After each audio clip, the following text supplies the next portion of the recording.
अहिक हम बाट ताकै छी।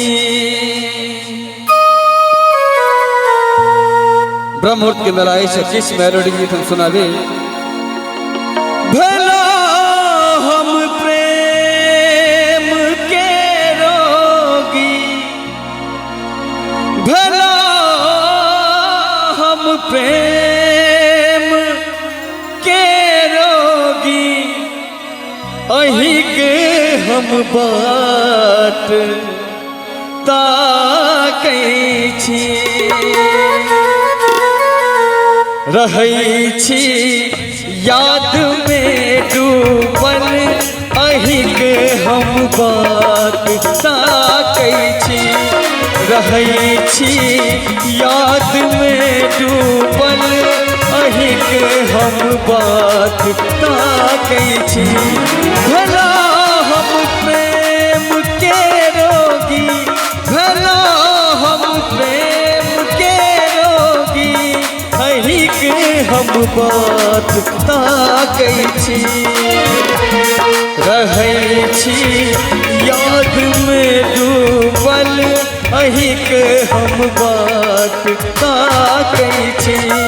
रहै छी याद में डूबल, अहिक हम बात ताकै छी।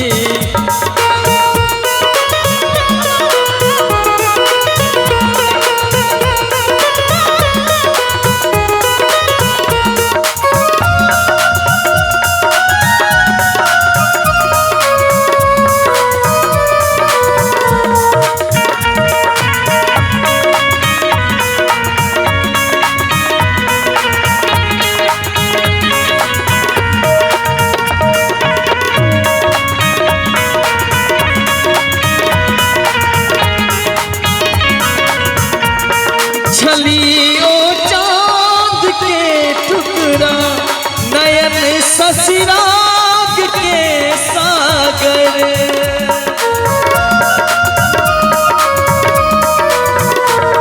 छलियो चाँद के टुकड़ा, नयन ससुराग के सागर। गगन आवा उतरल, गगन आवाम सा उतरल, करे जकरा हमें लगल।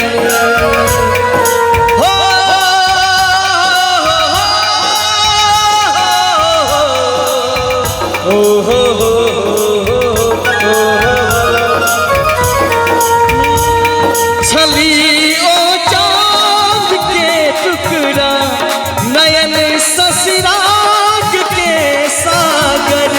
गगन आवाम सो उतरल, गगन आवाम सो उतरल, करे जक आह में लागल। रहै छी याद में डूबल, अहिक हम बात ताकै छी। रहै छी याद में डूबल, अहिक हम बात ताकै छी। भला हम प्रेम के रोगी, भला हम प्रेम के रोगी, ई प्रेमक गीत गाबै छी। रहै छी याद में डूबल, अहिक हम बात ताकै छी।